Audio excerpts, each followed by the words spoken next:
Hello, അസ്സലാമലൈക്കും. അപ്പം മക്കളെ, നിങ്ങൾ വിചാരിക്കണ്ടാവല്ലോ ഇതെന്താ സംഭവം എന്ന്.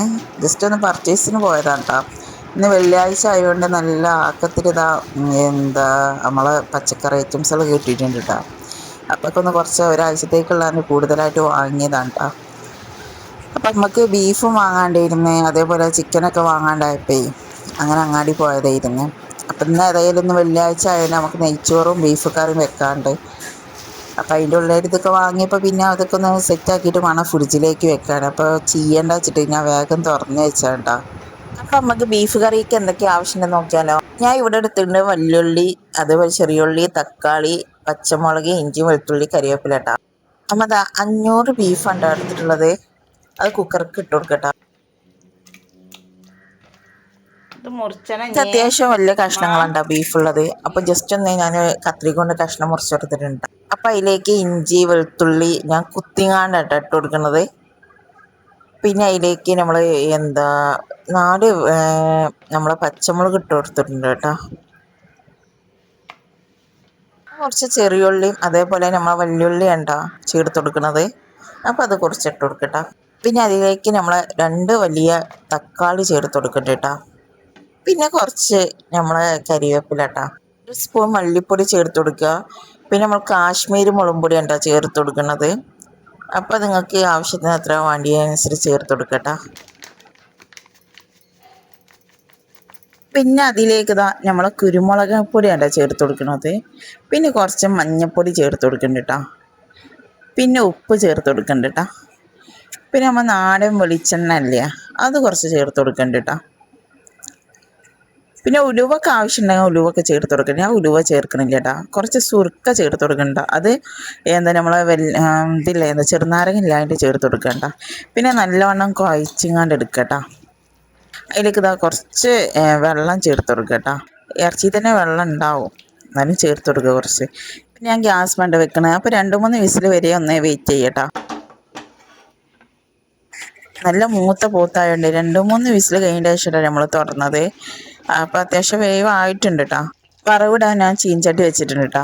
അതിലേക്ക് വെളിച്ചെണ്ണ ഒഴിച്ചിട്ട് കുറച്ച് ചീരുള്ളി ഇട്ട് കൊടുക്കുക കേട്ടോ. പിന്നെ അതുപോലെ വറ്റൽമുളകാണ് കേട്ടോ ഇട്ട് കൊടുക്കുന്നത്. നല്ലവണ്ണം ഇളക്കി കൊടുക്കട്ടോ. ചില ആളുകൾ നമ്മളെ ഇതൊക്കെ ഉലുവൊക്കെ ചേർക്കാണ്ട്, ഞാൻ അത് ചേർക്കണില്ല കേട്ടോ. ഇഷ്ടമുണ്ടെങ്കിൽ ചേർക്കട്ടോ. ഗോൾഡൻ കളർക്ക് ആകുമ്പോൾ നമ്മൾ ഇറച്ചി ഒഴിച്ച് കൊടുക്കട്ടോ അതിലേക്ക്. അപ്പം അതിൻ്റെ മുകളിലേക്ക് ഞാൻ നമ്മൾ പൊടിച്ച് വെച്ച ഗരം മസാല ഉണ്ടാ ഇട്ട് കൊടുക്കുന്നത്. പെരിഞ്ജീരകത്തിൻ്റെ പൊടി ഇട്ട് കൊടുക്കട്ടോ. പക്ഷെ എൻ്റെ കയ്യിൽ അതിൻ്റെ പൊടി ഞാൻ ഇട്ട് കൊടുക്കണില്ല കേട്ടോ. അപ്പോൾ ഒന്ന് തിളച്ചതിന് ശേഷമേ നമുക്ക് നമ്മളെ നെയ്ച്ചോറിലൊക്കെ ഇടണുണ്ടല്ലോ ഒരു ലീഫ് ഉണ്ടല്ലോ, അതൊന്ന് ഇട്ട് കൊടുക്കട്ടോ. നല്ല ടേസ്റ്റാണ് ലീഫ് ഇട്ടാൽ. പിന്നെ നമ്മൾ ചപ്പും പുതിനൊക്കെ ഇട്ട് കൊടുക്കണം കേട്ടോ. പുതിനല്ല, ചപ്പ് മാത്രമേ ഉള്ളൂ കേട്ടോ. അപ്പം നമ്മളെ ബീഫ് കറി റെഡി ആയിട്ടുണ്ട് കേട്ടോ. ഞാൻ ഇങ്ങനത്തെ രീതിയിലാണ്ടോ ബീഫ് കറി ഉണ്ടാക്കുക. അപ്പം നമുക്ക് നെയ്ച്ചോറ് ഉണ്ടാക്കാനുണ്ട്, അത് നോക്കിയാലോ നമുക്ക്. അപ്പം നമുക്ക് നെയ്ച്ചോറ് ഉണ്ടാക്കണ്ടേ. അപ്പം അതിലേക്ക് നമ്മൾ അരി അളക്കാൻ പോവുകണ്ടോ. ഞാനൊരു 1.5 നാഴി ഉണ്ടോ അരി ഇട്ടിട്ടുള്ളത്.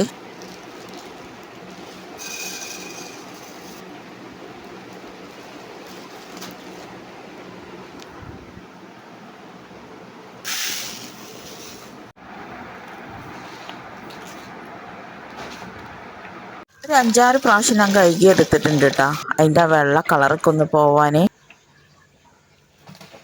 അപ്പോൾ ചെറിയൊരു ചെമ്പട്ടി ഉണ്ടാ വെച്ചിട്ടുള്ളത്. അതിലേക്ക് കുറച്ച് ഓയിൽ ഒഴിച്ചെടുക്കുന്നുണ്ട്. പിന്നെ അണ്ടിപ്പരിപ്പ് മുന്തിരിക്കണ്ട മൂപ്പിച്ചെടുക്കുന്നുണ്ട് കേട്ടോ. അതിൻ്റെ ശേഷം ഞാൻ 3 കപ്പാണ് വെള്ളം എടുക്കുന്നത്. 1.5 നാഴി അരിയല്ല, അപ്പോൾ അതിലേക്ക് 3 കപ്പ് ഞാൻ എടുക്കുന്നുണ്ട് കേട്ടോ വെള്ളം. ഞാൻ ഇതിൻ്റെ ഒരു അളവിനാട്ടാ എടുക്കുന്നത്. ഇതിലേക്ക് പട്ട, കറാമ്പൂ, ഏലക്കായ് ഇട്ട് കൊടുക്കുന്നുണ്ട് കേട്ടോ. പിന്നെ ഒരു ക്യാരറ്റ്, വല്യുള്ളി ഇട്ട് കൊടുക്കുന്നുണ്ട് കേട്ടോ. ഞാനേക്ക് കിടനായി ഇല ഇട്ട് കൊടുക്കുന്നുണ്ട് കേട്ടോ. അതിൻ്റെ പേര് എനിക്കറിയില്ല. പിന്നെ പാകത്തിന് ഉപ്പിട്ടാ, ഇല്ലെങ്കിൽ പിന്നെ ഇട്ട് കൊടുക്കല്ലോ. അപ്പോൾ കുറച്ച് പാകത്തിന് ഉപ്പിട്ട് കൊടുക്കട്ടോ. പിന്നെ നമ്മൾ അരിയാണ് കേട്ടോ ഇട്ട് കൊടുക്കുക. നല്ല തളിച്ചിൻ്റെ ശേഷം നമ്മൾ അരി ഇട്ട് കൊടുക്കുന്നുണ്ട് കേട്ടോ. ഈ അരിൻ്റെ പേരെന്താണെന്ന് എനിക്കറിയില്ല കേട്ടോ. അപ്പോൾ അരിക്ക് ഇട്ട് കൊടുത്ത് നല്ലോണം ഇളക്കി കൊടുക്കട്ടോ. അരിയിലൊന്ന് തുറന്ന് നോക്കണം കേട്ടോ, വെന്തുക്കാൻ നോക്കണം കേട്ടോ. മാഷാ അല്ലാഹ്, നമ്മൾ നെയ്ച്ചോറൊക്കെ വെന്ത് നല്ല സ്മെല്ലൊക്കെ വരുന്നുണ്ട് കേട്ടോ. അതിൻ്റെ മുകളിൽ തന്നെ നമ്മൾ അണ്ടിപ്പരിപ്പ് മുന്തിരിക്കൊന്ന് ഒന്ന് വിതറി കൊടുക്കട്ടോ. പിന്നെ നമ്മളെ ലീഫ് ഉണ്ടല്ലോ ഒന്ന് ഇട്ട് കൊടുക്കട്ടോ. പിന്നെ അതിൻ്റെ ആർക്കേജിൻ്റെ നമ്മളെ നെയ്യുണ്ടല്ലോ അതൊന്ന് ചേർത്ത് കൊടുക്കണം കേട്ടോ. ഞാൻ കുറച്ച് ചേർത്ത് കൊടുക്കുന്നുണ്ട് കേട്ടോ. അപ്പോൾ ഒന്ന് മൂടി വെച്ചതിന് ശേഷം നമുക്ക് വിളമ്പാം. അപ്പോൾ ഇതൊക്കെയാണ് മക്കളെ ഇന്നത്തെ വിശേഷങ്ങൾ. അപ്പോൾ നമ്മളെ ചെറിയ വീഡിയോ ഇഷ്ടപ്പെട്ട ലൈക്ക് ചെയ്യുക, ഷെയർ ചെയ്യുക, കമൻറ്റ് ഇടുക, സബ്സ്ക്രൈബ് ചെയ്യട്ടോ.